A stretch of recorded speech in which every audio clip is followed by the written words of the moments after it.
ಬಂದ ಹಾಗೆ ಹಿಂದೆ ಹೋದರೆ ಹೋಗದಿದ್ದರೆ ನಿನ್ನ ತಲೆ ತಲೆ ಕಟ್ಟಿದೆ.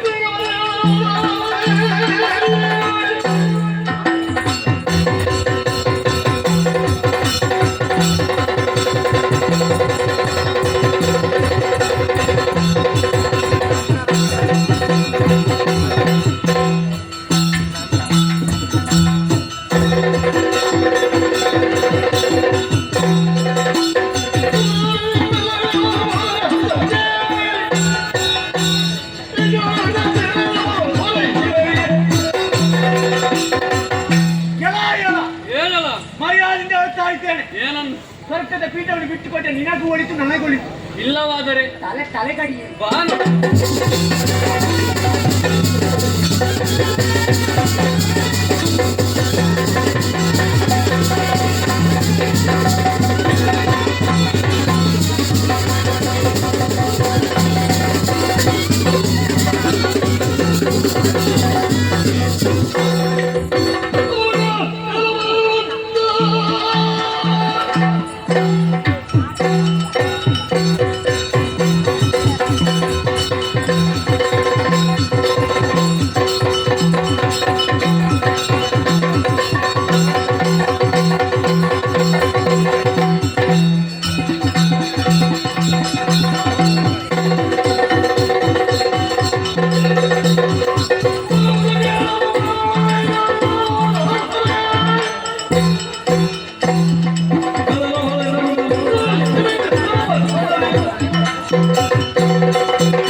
ಬಂದ ಹಾಗೆ ಹಿಂದೆ ಸರಿದರೆ ಇಲ್ಲವಾದರೆ ಇಲ್ಲೇ ಮಣ್ಣು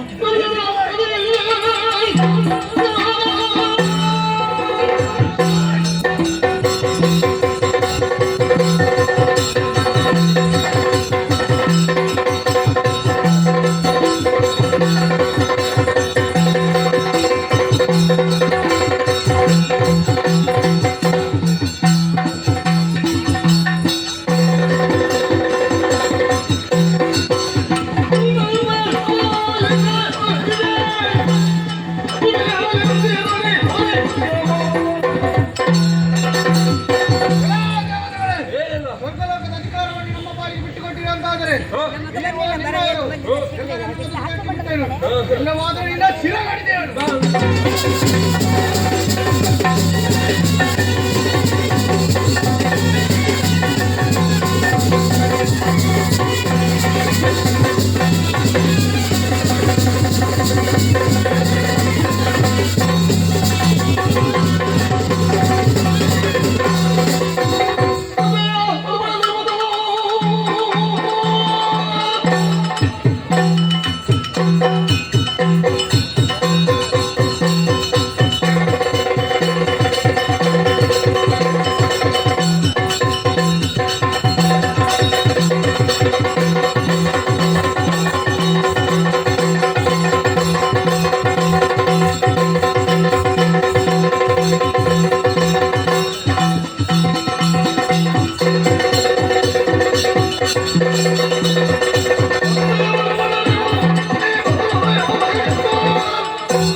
ಆದರೆ ಯಾರು ಬದುಕು ಉಳಿದವರಿಲ್ಲ.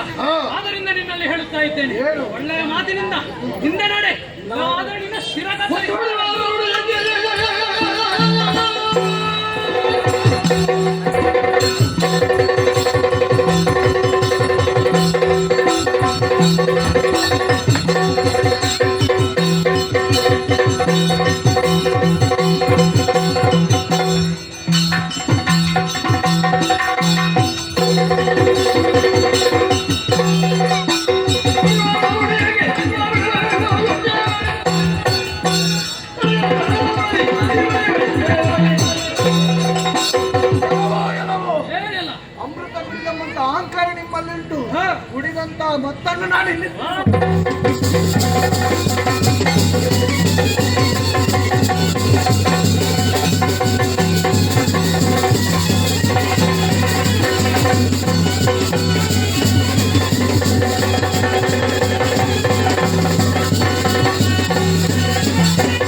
ದೇವೇಂದ್ರ ಎಂಬುದರಿಂದಲೇ ನಿನ್ನಲ್ಲಿಯೇ ಪ್ರಶ್ನೆ ಏನು? ಹೌದೇನು?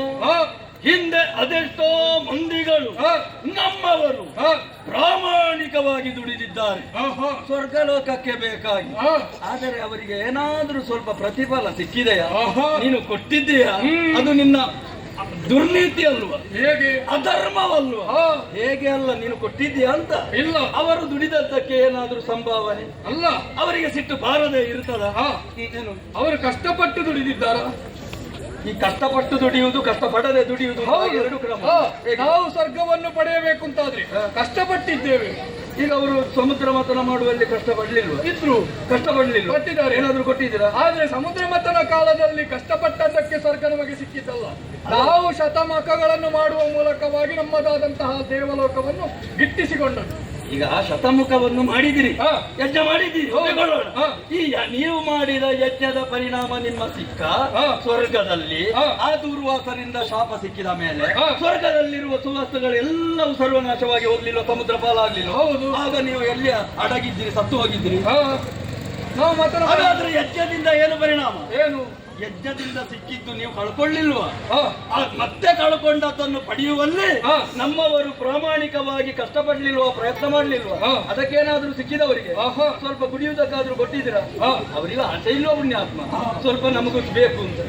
ಈಗ ನಮ್ಮ ಮಂದಿಯಲ್ಲಿ ಅವರೆಲ್ಲ ಇದ್ದಾರೆ, ನಮಗೊಂದಿಷ್ಟು ಸಿಕ್ಕಿದ್ರೆ ನಾವು ಅದರಲ್ಲಿ ಅಂತ ಒಂದು ಒಳ್ಳೆ ಮನಸ್ಸು ಬೇಡವಾ? ಮತ್ತೆ ನಿಮ್ಮನ್ನು ಸುಮಾನಸ್ಕರು ಹೂವಿನ ಮನಸ್ಸು, ನಿಮ್ಮ ಕೆಟ್ಟ ಮನಸ್ಸನ್ನು ನೋಡಿದ್ರೆ ನಂಗೆ ಎಲ್ಲಿಲ್ಲದ ಸುಟ್ಟು ಮನಸ್ಸು.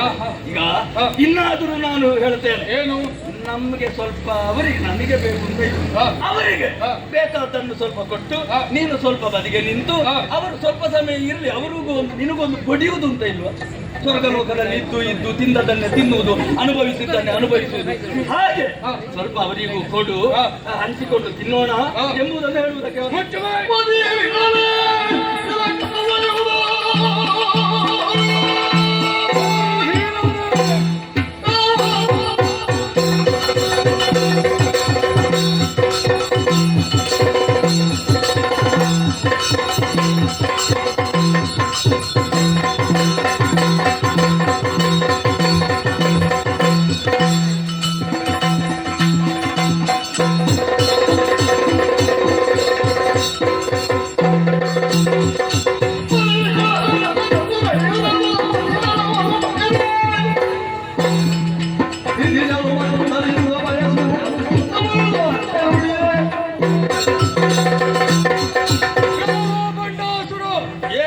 ದೇವೇಂದ್ರನೇ ನಮ್ಮವರು ಓಡಿ ಹೋದರು ಎನ್ನುವಂತಹ ಮಾತ್ರಕ್ಕೆ ಅಧಿಕಾರ ನಿನ್ನದು ಎನ್ನುವ ಹಾಗೆ ಭಾವಿಸಬೇಡ. ಈ ಸ್ವರ್ಗಲೋಕವನ್ನು ಕಷ್ಟಪಟ್ಟೇ ನಾವು ಪಡೆದಿದ್ದೇವೆ.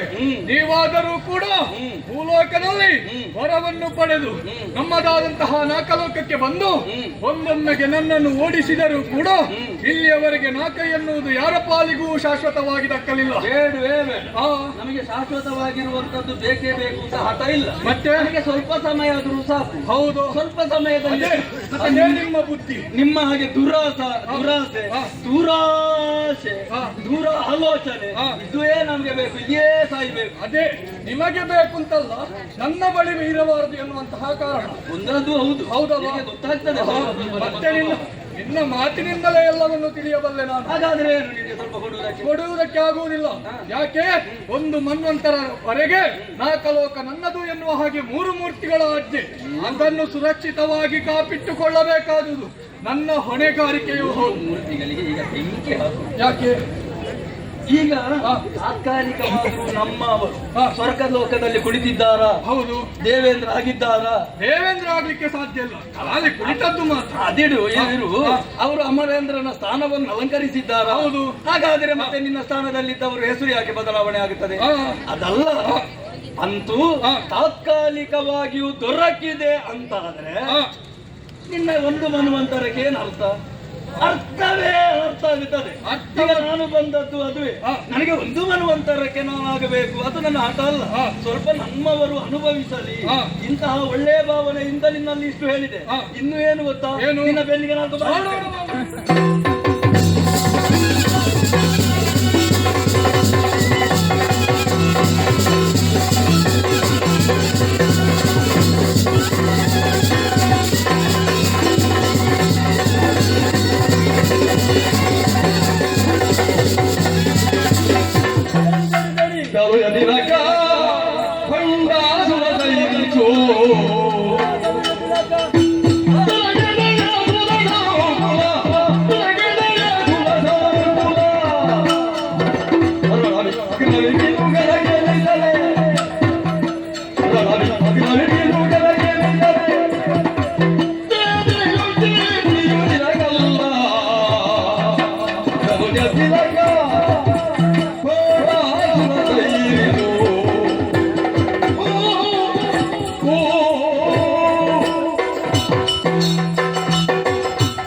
ಒಂದು ಎರಡು ತಡಿ ತಡಿ ತಡಿ ಓ ತಡಿ ತಿಲಕ ನಿಮ್ಮ ಹತ್ರ ಮಾತಾಡಿ. ಬೇಡ ಬೇಡ ಬೇಡ ನಾನು ಮತ್ತೆ ಮಾತಾಡುದು ಬೇಡ. ಈಗ ನಾನು ನಿನ್ನಲ್ಲಿ ಮಾತಾಡುವುದಕ್ಕಾಗಿ ಬಂದವನಿದ್ದೇನೆ. ನೀವು ಅವಸರ ಮಾಡಬೇಡಿ, ನಿಧಾನದಲ್ಲಿ ಮಾತಾಡಿ. ನಾನು ಮಾತಾಡ್ತೇನೆ ಆದ್ರೆ ನೀವು ಹೊಡಿಲಿಕ್ಕೆ ಹೋದ್ರೆ ಕಷ್ಟ ಆಗ್ತದೆ. ಬಿಟ್ಟೆ ಬಿಟ್ಟೆ ಅಲ್ಲ? ಹಾ ಓ ಒಳ್ಳೇದಾಗ್ಲಿ ಒಳ್ಳೇದಾಗ್ಲಿ. ಈಗ ಬಂದದ್ದಲ್ಲ. ಹಾ ಹಾ ಹಾ ಬಂಡಾಸುರ ಏನಯ್ಯ ಇದೆಲ್ಲ? ಇದು ಯುದ್ಧ, ಯುದ್ಧ, ಸಮರ, ನಿನಗಿದು ಸಂಗ್ರಾಮ. ನಿನಗಿದು ಸರಿಯೇ? ಅಂದ್ರೆ ಸರಿಯಾಗಿ ಯೋಚಿಸು. ನನಗೆ ಸರಿ ಅಂತ ಕೇಳುವುದಕ್ಕಿಂತ ಮೊದಲು ಹಾ. ಅವನಿಗೆ ಸರಿ ಉಂಟು ಅಂತ ಕೇಳಿ. ಅವನ ವಿಚಾರವಾಗಿ ಹೇಳುದು. ಹಾ. ಬಡಪಾಯಿ ನಿನಗೆ ಸರಿ ಇಲ್ಲ ಅಂತ ಅವರಿಗೂ ಗೊತ್ತಾಗ್ತದೆ. ಹಾಗಲ್ಲ, ನೀನು ಮಾತಾಡಬೇಡ. ಇನ್ನು ಮಾತಾಡಿದ್ರೆ ಅವನ ಕಪಾಲಕ್ಕೆ ಬಾಯಿ. ಬೇಡ ಬೇಡ ಬೇಡ, ನೀನು ಸ್ವಲ್ಪ ಹಿಂದೆ ಸರಿ. ಬಂಡಾಸುರ ಯಾಕೆ ಈ ಮಾತನ್ನು ಹೇಳಿದೆ ಅಂತ ಹೇಳಿದ್ರೆ, ನೀನು ಒಂದು ಯುದ್ಧ ಮಾಡಬೇಕಾದ್ರೆ ಒಂದು ಜನ ನೋಡುದು ಬೇಡವಾ? ಯಾರಪ್ಪ ಇವನು ಅಂತ, ನಿನ್ನ ಸಾಮರ್ಥ್ಯ ಏನು, ನಿನ್ನದಾದಂತಹ ಅಧಟ್ಟು ಏನು, ಇಷ್ಟೆಲ್ಲವನ್ನು ಪಡೆದಂತಹ ಶಿವಕುಮಾರ ನೀನು. ರೂಪಜ್ಞಾನ ಇಲ್ಲದೆ ಅವರು ಬರ್ತಾರೆ ಅಂತ ಸಾಧ್ಯನೇ ಇಲ್ಲ. ಏನು ಮಾಡುದ? ಸುಮ್ಮನೆ ನಿಲ್ಲಬೇಕಾಗ್ತದೆ. ಆಗುದಿಲ್ಲ. ಆದ್ರೆ ಈ ಕಾಲದಲ್ಲಿ ಆ ಬಡಪಾಯಿಯ ಮುಂದೆ ಯುದ್ಧ ಮಾಡುದು ಸರಿಯಾ? ನಿನಗೆ ಸಮಾನರು ಯಾರಾದ್ರೂ ಇದ್ದಾರಾ ಈ ಲೋಕದಲ್ಲಿ? ಹೇಳಿ. ಸಮುದ್ರಕ್ಕೆ ಸಮುದ್ರವೇ ಸಮ, ಆಕಾಶಕ್ಕೆ ಆಕಾಶವೇ ಸರಿ, ನಿನಗೆ ಬಂಡಾಸುರನಿಗೆ ಬಂಡಾಸುರನೇ ಸರಿ. ಸ್ವಾಮಿ, ಹಾ. ನಿಮ್ಮ ಧನ್ಯವಾದಗಳು ನಿಮಗೆ. ಯಾಕೆ? ನೀವು ಸ್ವಲ್ಪ ತಿರುಗಿ ನಿಲ್ಲಿಸಿ ಆ ಕಡೆ ಅವನಿಗೆ ಕೇಳುವಾಗೆ ಮಾತಾಡಿ. ಇಲ್ಲ ಇಲ್ಲ, ನಾನು ಮಾತಾಡಿದ್ರೆ ನಿನ್ನಲ್ಲಿ, ಅವನು ಯಾವಾಗ ನನಗೆ ಗೊತ್ತುಂಟದು. ಹಾ ಹಾ, ನನಗೆ ಗೊತ್ತುಂಟು, ನಮ್ಮವರಿಗೆ ಗೊತ್ತುಂಟು. ಗೊತ್ತಿಲ್ಲ ಇರುವುದು ಅವನಿಗಲ್ವಾ? ಅವನಿಗೆ ಹೇಳಬೇಕು ನೀವು. ಆದರೆ ನಿನಗೂ ಸ್ವಲ್ಪ ಸಂತೋಷ ಆಗ್ಬೇಕಲ್ಲ. ಯುದ್ಧ ಮಾಡುದು ನೀನು ಈ ಕಾಲದಲ್ಲಿ ನಾನೇನು ಹೇಳ್ತೇನೆ ಅದನ್ನು ಕೇಳಿದ್ರೆ ತುಂಬಾ ಸಂತೋಷ, ನನಗೂ ಕೂಡ ಸಂತೋಷ ಆಗ್ತದೆ. ಹಾಗಾಗಿ ಈ ಕಾಲದಲ್ಲಿ ಈ ಬಡಪಾಯಿಯ ಮುಂದೆ ಯುದ್ಧ ಮಾಡುದು ಬೇಡ. ನಿನಗೆ ಈಗ ಬೇಕಾದ್ದು ಏನು ನಾನು ಕೊಡ್ತೇನೆ. ಹೌದಾ? ಕೊಡ್ತೇನೆ. ಹಾ. ನೀವು ಸಂಧಾನಕ್ಕೆ ಬಂದದ್ದು.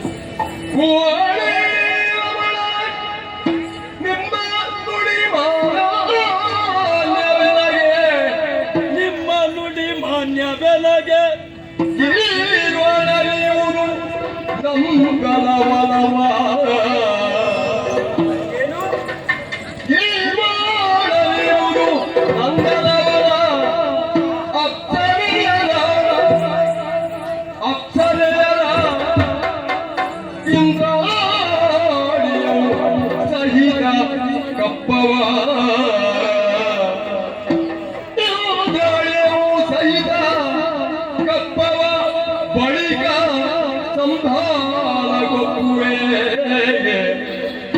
ಬಳಿಕ ಸಂಧಾನ ಕೊಪ್ಪುವೆನೆನುದ ವಾಣಿ ರಮಣ ನಿನ್ನ ನುಡಿ ಮಾನ್ಯವೆನಗೆ ವಾಣಿ ರಮಣ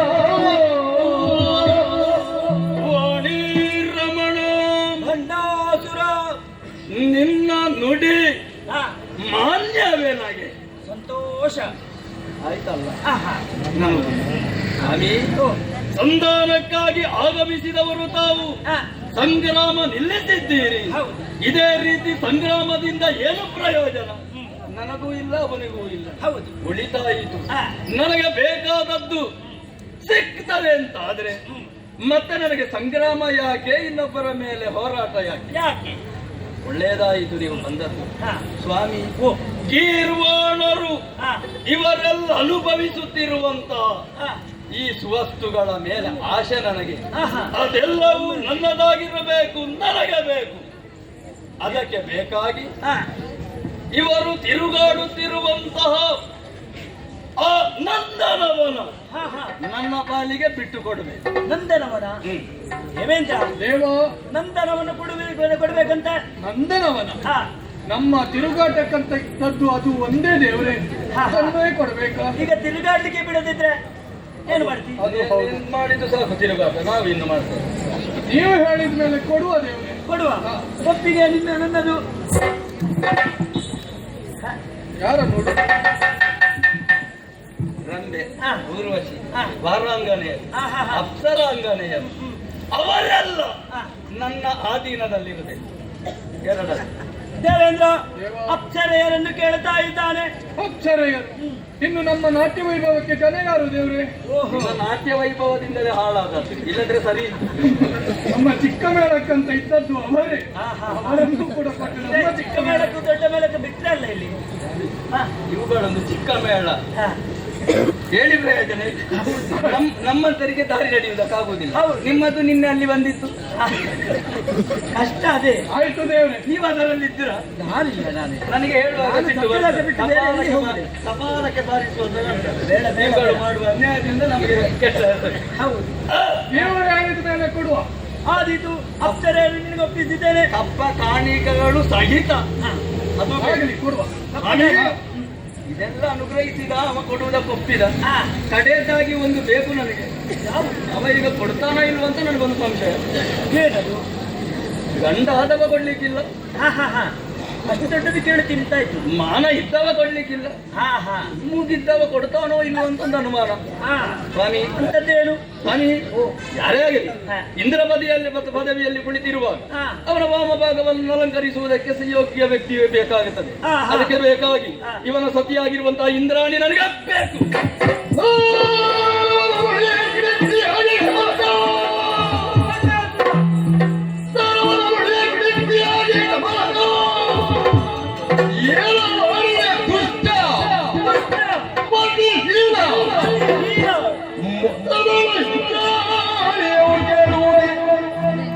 ನಿನ್ನ ಬೆದರಿಗೆ ರಕ್ಕಲುಡಿದೆ.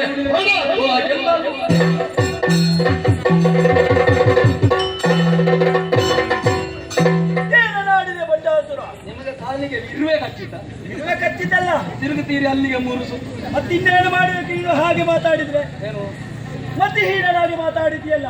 ಯಾವುದು ಮತೀನ? ಇನ್ನೊಬ್ಬರ ಹೆಂಡತಿಯನ್ನು ಬಯಸುವುದು ಸರಿಯೇ? ಇನ್ನೊಬ್ಬರ ಹೆಂಡತಿ ಕೇಳಲಿಲ್ಲ. ನಿನ್ನ ಹೆಸರಿಗೆ ತಕ್ಷಣಾಗಿ ಮಾತಾಡಿದ್ದೇನೆ ನೀನು. ನಮ್ಮ ಇಂದ್ರ ಪದವಿಯನ್ನು ಏರಿದವ. ಕೆಟ್ಟವನೇ, ಬ್ರಹ್ಮದೇವರ ಮುಂದೆ ಹಾಗೆಲ್ಲ ಮಾತಾಡ್ತಿದ್ದಾರೆ. ನಾನು ಅವರ ಮುಂದೆ ಇವರ ಮುಂದೆ ಅಂತಲ್ಲ, ನಾನು ಎಲ್ಲರ ಮುಂದೆ ಒಂದೇ ರೀತಿ ಮಾತಾಡು. ಇರಲಿ ಇರಲಿ. ನಿಷ್ಠುರವಾದಿ ನಾನು.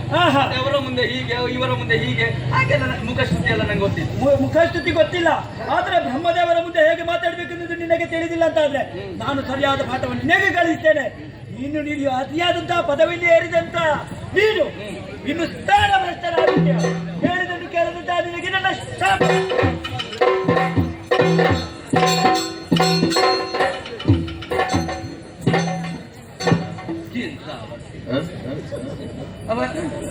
ಯಾಕೆ ಸಿಟ್ಟುಗೊಂಡದ್ದು? ಒಟ್ಟು ಹಾರದ, ಸಿಟ್ಟುಗೊಂಡ, ಏನೋ ಹೇಳಿ ಹೋದ. ಇವನಿಗೆ ಸಿಟ್ಟು ಬರುವುದಕ್ಕೆ ಕಾರಣ ಒಂದು ಸಕಾರಣ ಅಂತ ಬೇಕಲ್ಲ. ಈಗ ನಾನು ಕೇಳಿದ್ದು ಇಂದ್ರನ ಮಾಡದಿಯನ್ನು, ಇವನ ಹೆಂಡತಿಯನ್ನು ನಾನು ಕೇಳಿದ್ದೇನೆ.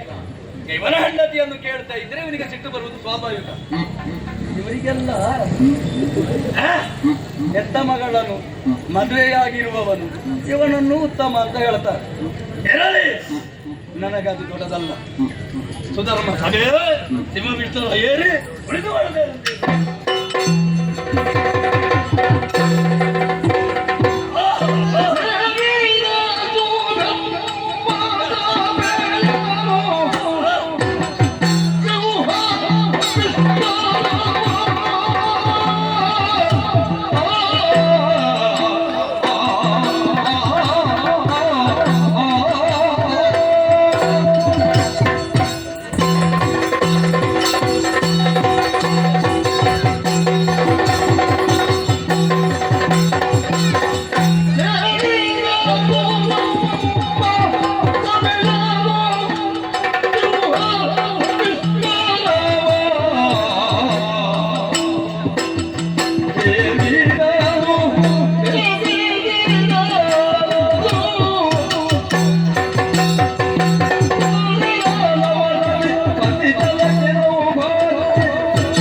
ಈಗಲೂ ನಾನು ಏರದೇ ಇದ್ರೆ, ನನಗೆ ಏರದೇ ಇದ್ರೆ ಇನ್ಯಾವಾಗ ಏರು? ಸುಧರ್ಮ ಸಭೆ ಅಂದವಾಗಿ ಚಂದವಾಗಿ ಕಾಣುತ್ತಾ ಇವೆ. ನಾರಿಯರು, ವರಾಂಗನೆಯರು, ರಂಬೆ ಊರ್ವಶಿ ಮೇನಕೆ ತಿಲೋತ್ತಮಾದಿಗಳು ಸಂಭ್ರಮದಿಂದ ನರ್ತಿಸುತ್ತಾ ಇದ್ದಾರೆ. ಚಿತ್ರಸೇನಂತೆ ಅವರ ಗಾಯನ ತುಂಬಾ ಇಂಪಾಗಿದೆ. ನಮ್ಮವರೆಲ್ಲ ಕುಳಿದು ಕೊಪ್ಪಳಿಸುತ್ತಾ ಇದ್ದಾರೆ, ಸಂತೋಷವನ್ನು ಅನುಭವಿಸುತ್ತಾ ಇದ್ದಾರೆ. ಧನ್ಯತಾ ಭಾವ ತುಂಬಿ ಬರುತ್ತಾ ಇದೆ. ಆದರೆ ನಾನೀಗ ಅಧಿಕಾರಿ ಎಷ್ಟು ಲೋಕಕ್ಕೆ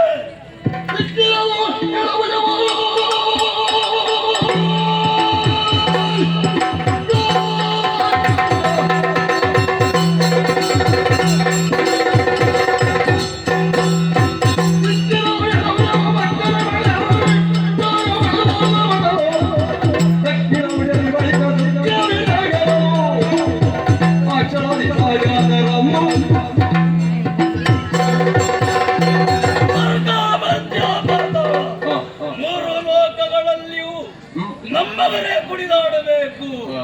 ಇದಕ್ಕೆ ನಾನೇ ಒಡೆಯ. ಅದಕ್ಕೆ ಬೇಕಾಗಿ ಏನೋ ಉಲ್ಲಾಸ ಭುಜ ಬುಕ್ಕೇರುತ್ತಾ ಇವೆ. ಅದಕ್ಕೆ ಬೇಕಾಗಿ ನನ್ನ ಭುಜಗಳಲ್ಲೇ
ಅದನ್ನು ಅರಿತುಕೊಂಡಿದ್ದೇವೆ.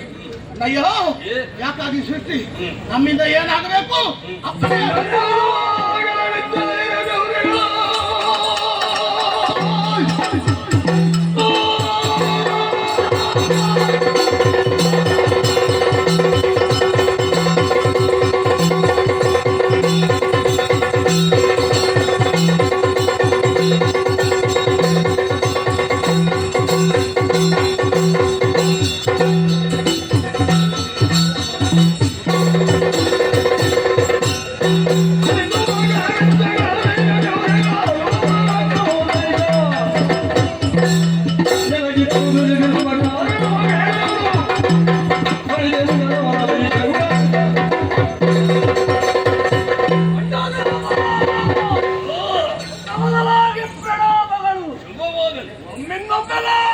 ಸೃಷ್ಟಿ.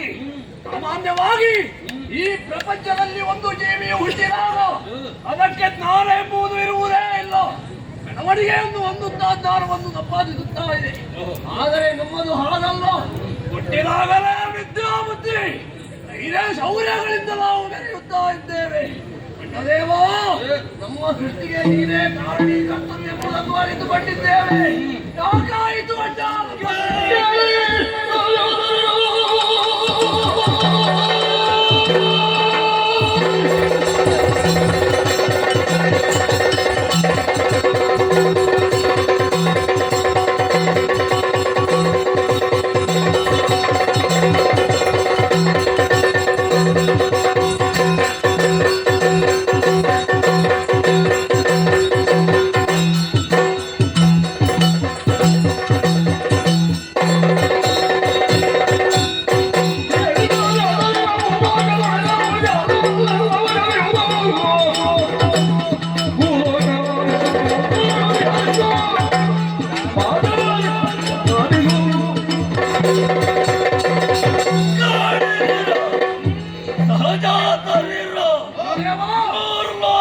ಅಧಿಕಾರಿ ಒಡೆಯ ನಾನಾಗಿದ್ದೇನೆ. ನಿಯಂತ್ರಿಸುವುದಕ್ಕೆ, ಸಂರಕ್ಷಣೆ ಮಾಡಿಕೊಳ್ಳುವುದಕ್ಕೆ ಕಷ್ಟ ಸಾಧ್ಯವಾಗುತ್ತಾ ಇವೆ. ನಾನಿಲ್ಲಿ ಮಾತಾಡಿದ್ರೆ ನನಗೆ ಕೇಳುವುದಿಲ್ಲ. ನಾಭಿಯಿಂದ ಎಳ್ದು ಮಾತಾಡಿದ್ರೆ ನನಗೆ ಕೇಳುವುದಿಲ್ಲ. ಯಾರ ಹತ್ರ ಹೇಳುವುದು? ಹೇಳಿ ಪ್ರಯೋಜನ ಇರಲಿ. ನಾನು ಈ ಸ್ವರ್ಗಲೋಕದಲ್ಲಿದ್ದು ನಿಮಗೆ ಆಜ್ಞೆಯನ್ನಾದ್ರೂ ಹೇಗೆ ಮಾಡಲಿ? ಈ ಸಮಸ್ಯೆಯಿಂದ ಉಕ್ಕುತ್ತಿರುವ ನನ್ನ ಭುಜವನ್ನು ತೆಕ್ಕಿದೆ. ಆವಾಗ ಹುಟ್ಟಿಕೊಂಡ ಗುರುದೇವ್ ಶುಕ್ರ, ನೀನು ವಾತಾವರಣವನ್ನು ಸೇರು, ಅಲ್ಲಿ ಸಂರಕ್ಷಣೆ ಮಾಡಿಕೊಂಡಿರು. ವಿಷವಾಗಿರುವಂತಹ ನೀರು ಭೂಲೋಕವನ್ನು ಸೇರಿ ನನ್ನ ಆಜ್ಞಾ ಪ್ರಕಾರವಾಗಿ ನಡೆದುಕೊಳ್ಳಿ, ನೋಡಿಕೊಳ್ಳಿ. ಏನು ನಿಮ್ಮ ಅಭಿಪ್ರಾಯ?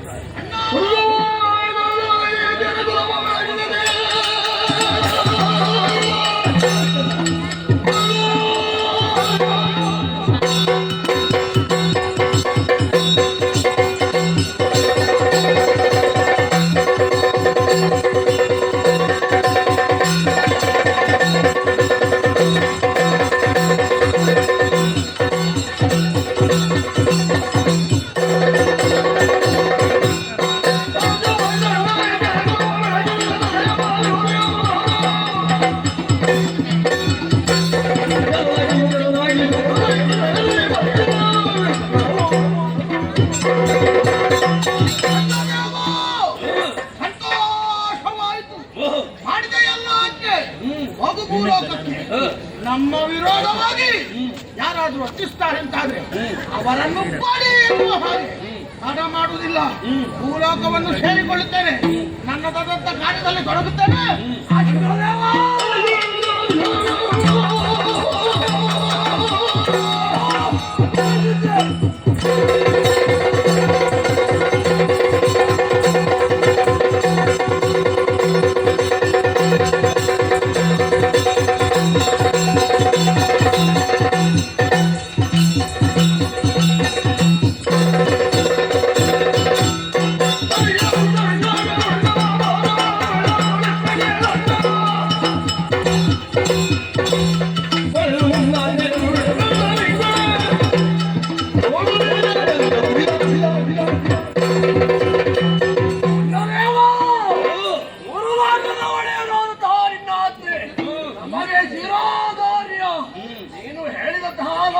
ಕಾರ್ಯವನ್ನು ನಾನು ಪಾಲಿಸಿಕೊಂಡು ಬರುತ್ತೇನೆ.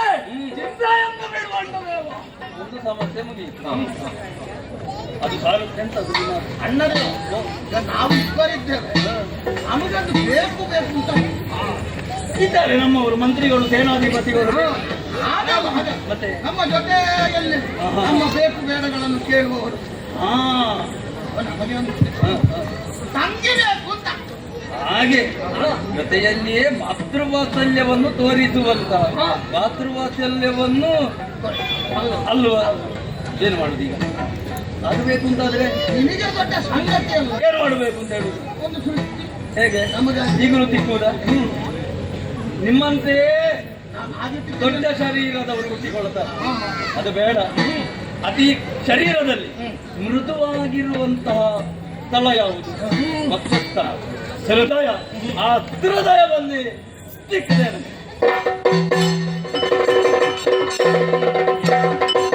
ಅಣ್ಣಯ್ಯ, ಮದುವೆ ಮಾಡು, ಬೇಗ ಮದುವೆ ಮಾಡು ಅಣ್ಣಯ್ಯ.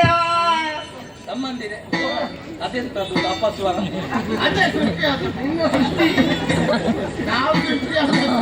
ನಿನ್ನ ಹತ್ರ ಕರ್ತವ್ಯ ಅವಳಾಗಲ್ಲ. ಹುಟ್ಟಿದ ಕ್ಷಣವೇ ಮದುವೆ. ಅದಕ್ಕೆ ಹೇಳು ಕೆಲವರೆಲ್ಲ ನೋಡು, ಅವ ದುಷ್ಟರಾಸ್ತ ಅಂತಹ ಸ್ವಭಾವ ಹುಟ್ಟಿದಾಗಲ್ಲ ಬಂದ. ಈಗ ಅವಳು ಹೆಸರು ಕೇಳಲಿಲ್ಲ, ಉದ್ಯೋಗ ಕೇಳಲಿಲ್ಲ. ಈಗಲೇ ಓ ತಂಗಿ, ಓ ಬೇಗ ಮದುವೆ ಮಾಡಣ್ಣಯ್ಯ. ಮದುವೆ ನಿಂಗೆ ಮತ್ತೆ ಮಾಡ್ತೇನೆ. ಹೌದೇನೆ? ನಿನಗೆ ಈಗ ಒಂದು ಮದುವೆ ಮಾಡಬೇಕು ಅಂತ ಆದ್ರೆ ಬರಬೇಕು. ಒಂದು ಹುಡುಗ ಅಂತ ಬೇಡವಾ? ಬೇಕು. ಅದು ಹೇಗಿರ್ಬೇಕು ನಿನ್ನ ಒಂದು ಎಣಿಕೆಯ ಪ್ರಕಾರ? ಅಣ್ಣ, ಅದರ ಮೊದಲು ನನಗೊಂದು ಹೆಸರು ಬೇಕಲ್ಲ. ಅದು ಬೇಕು. ತಲೆ ಉಂಟು. ತಲೆ ಉಂಟು. ಇವಳಿಗೆ ಹೇಗೆ ಇವಳನ್ನು ನೀನು ಹೃದಯ. ಸಿಕ್ಕಿದ ಹೌದು. ಉತ್ಪತ್ತಿ ಆದ ಅದಕ್ಕೆ ಅವಳಿಗೆ ಸುಧೂಮಾವತಿ ಅಂತ ಇಲ್ವಲ್ಲ? ಅದು ಬೇಡ, ಬೇರೆ ಬೇಕು. ಅದು ನನ್ನದಲ್ಲ. ಹೇಗೆ? ನೀನೇ ಒಂದು ಇಡು. ಈಗ ಎದೆಯನ್ನು ತಿಕ್ಕುವ ಸಮಯದಲ್ಲಿ ಧೂಮ ಹುಟ್ಟಿಕೊಂಡಿದ್ದು. ಆದ ಕಾರಣ ನೀನು ಹೇಳುವುದು ಅದು ಬೇಡ, ಧೂಮವತಿ ಅದು ಬೇಡ. ಹೀಗೆ ಒಳ್ಳೆ ಧೂಮಿನಿ. ಹಂಗೆ ಓ ನಿನ್ನ ಹೆಸರು ಧೂಮಿನಿ ಆಯ್ತಾ? ಅಣ್ಣ, ಓಮಿನಿ ಮತ್ತೆ ಮೊದಲು ಹೆಸರು ಬೇಕು ನನಗೆ. ಕೊನೆಯಾಗಿ ಕೊಂಡೋಗ್ಲಿಕ್ಕೆ ಆಯ್ತು, ಆಯ್ತಾ? ಮತ್ತೆ ಧೂಮಿನಿಯ ಆದಿತ್ತಣ್ಣ. ಆದರೆ ನನ್ನನ್ನು ಮದುವೆ ಆಗುವಂತ ಗಂಡು ನಿನ್ನಷ್ಟೇ ಎತ್ತರ, ನಿನ್ನಷ್ಟೇ ದಪ್ಪ ಮೀಸಿ. ಆದರೆ ನಿನ್ನಷ್ಟೇ ಅದು ಬೇಡ. ಮೂರು ಮಂದಿ ತಲೆ ಬೇಡ ನನಗೆ, ಅದು ಬೇಡ. ನನ್ನ ತಲೆಗೆ ಕಿರೀಟ ಬೇಕು, ನನ್ನ ಗಂಡನ ತಲೆಗೆ. ನಿನ್ನ ಕಣ್ಣು ಹೊಡೆದೋಗ್ಲಿಕ್ಕೆ ಚಂದದ ಹುಡುಗ ಬೇಕಲ್ಲ, ಬೇಗ ಮದುವೆ. ಆಯ್ತು. ನೋಡೋಣ. ಸಂಬಂಧಿಗಳೇ, ನಿರೀಕ್ಷೆಯಲ್ಲಿರ್ತೀನಿ ನಾನು. ಬರ್ತೀನಿ, ಬರ್ತೀರಣ್ಣ ಬೇಗ. ಹೋಗುವುದಕ್ಕೆ ಕೇಳುವುದಿಲ್ಲ. ಸಂಬಂಧಿಗಳೇ, ಹೋಗಿರಿ ಯಶಸ್ವಿಯಾಗಿ. ನನ್ನ ಅನುಗ್ರಹ ವಿಶೇಷ ನಿಮಗೆ.